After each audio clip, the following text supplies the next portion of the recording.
नमस्कार दोस्तों, मेरा नाम है अशोक यादव एडवोकेट और मैं आप सभी के लिए लीगल एडवाइस पर वीडियोस अपलोड करता हूं जो कि आप सब लोग लाइक करते हैं, पसंद करते हैं, शेयर करते हैं और सब्सक्राइब भी करते हैं। अब तक नहीं किया तुरंत करिएगा और दूसरे लोगों तक भी इस जानकारी को जरूर शेयर करिएगा। देखिए, एक हमारे ही सब्सक्राइबर हैं जिन्होंने हमसे एक सवाल पूछा कि सर मेरे ऊपर जो लड़की ब्लैकमेल कर रही है उसने एफआईआर दर्ज करवा दी है, तो अब मैं क्या करूँ? मुझे बहुत ज़्यादा परेशानी हो रही है, मैं बहुत ज़्यादा टेंशन में हूँ।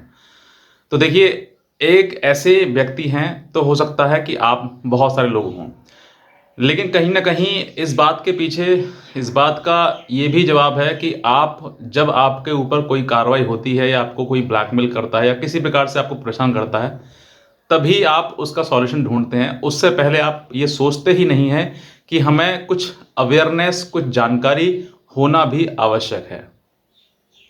अब ऐसे समय पर क्या होता है कि जब आप किसी ब्लैकमेलिंग में फँस जाते हैं या फिर आप किसी के ब्लैकमेलिंग के शिकार हो जाते हैं, तभी आपको याद आता है कि चलो अब इसका सॉल्यूशन ढूँढते हैं।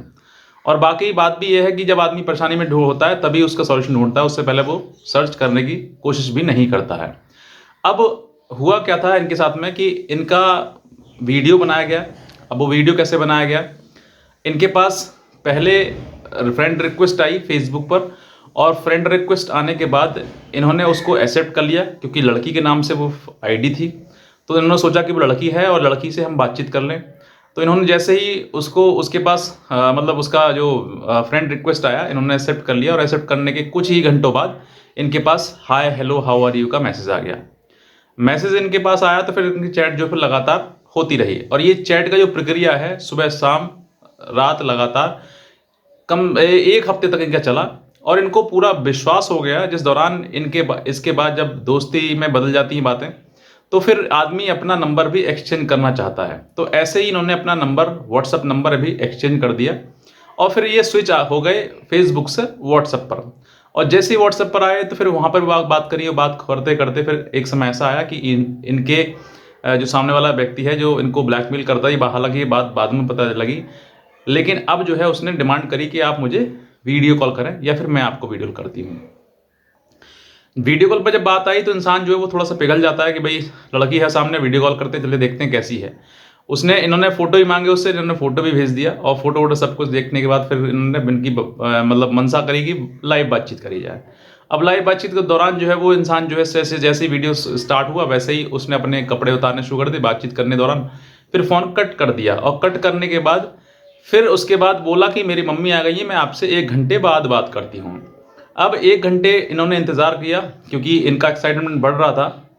इनको मालूम नहीं था कि ये चीज़ें एक मुझे ब्लैकमेलिंग के दलदल में ले जाके फंसा रही हैं, लेकिन इन्होंने उसका इंतज़ार किया और इंतज़ार करने के बाद 1 घंटे बाद फिर से इनके पास वीडियो कॉल आया और उन्होंने उससे पहले इनसे कहा कि आप अपना अभी एन्जॉय करिए, आप भी अपना प्राइवेट पार्ट, बॉडी पार्ट दिखाइए। इन्होंने वही किया जैसे उसने कहा और उसके बाद वो सब बातचीत इनकी रिकॉर्ड हो गई और रिकॉर्ड होने के बाद जब इनके पास इन्हीं का वीडियो इनके पास भेजा गया तो फिर ये बहुत ज़्यादा घबरा गए क्योंकि अब तक जो थी वो दोस्ती थी और अब जो है वो ब्लैकमेलिंग स्टार्ट हो गई क्योंकि अब जो है आपसे उसने वही काम करवा दिया जो आपको नहीं करना चाहिए था।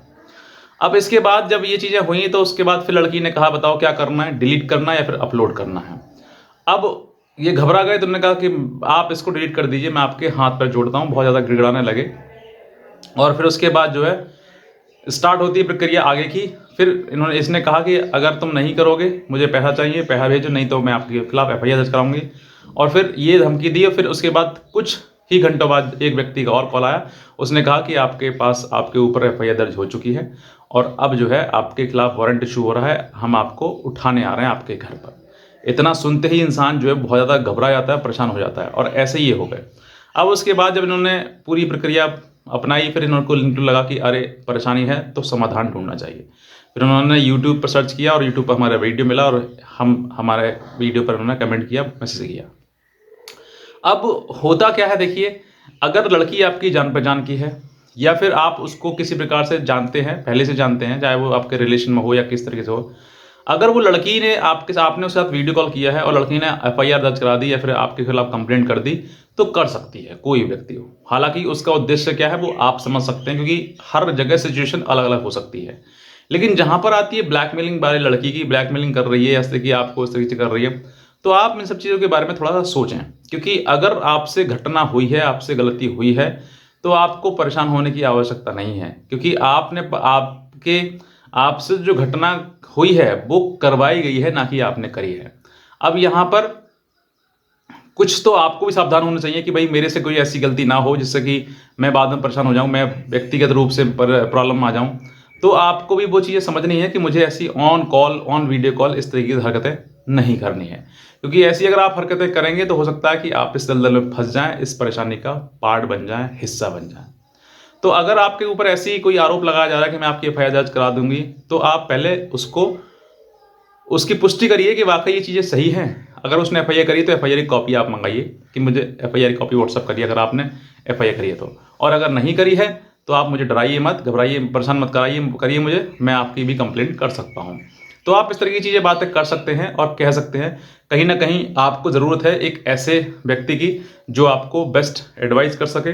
दूसरा, अगर आपको प्रॉब्लम आ रही है, ज़्यादा लग रहा है कि हाँ हो सकता है या हो गया है, एफआईआर हो गई है, तो आप अपने नज़दीकी पुलिस स्टेशन में जाएं, इस तरह की जानकारी बताएं। या फिर आप अपने वकील से संपर्क करें, एक बार जो आपके नज़दीकी वकील साहब हैं उनसे बात करें कि मुझे इस तरह की सामने मेरी चीज़ें आ रही हैं, मुझे क्या करना चाहिए, वो आपको बेस्ट एडवाइस करेंगे। तो बस मैं इतना कहना चाहूँगा, अगर आप नए हैं तुरंत सब्सक्राइब कर लें और दूसरे लोगों तक भी इस जानकारी को जरूर शेयर करें। आज का वीडियो देखने के लिए आपसे बहुत धन्यवाद।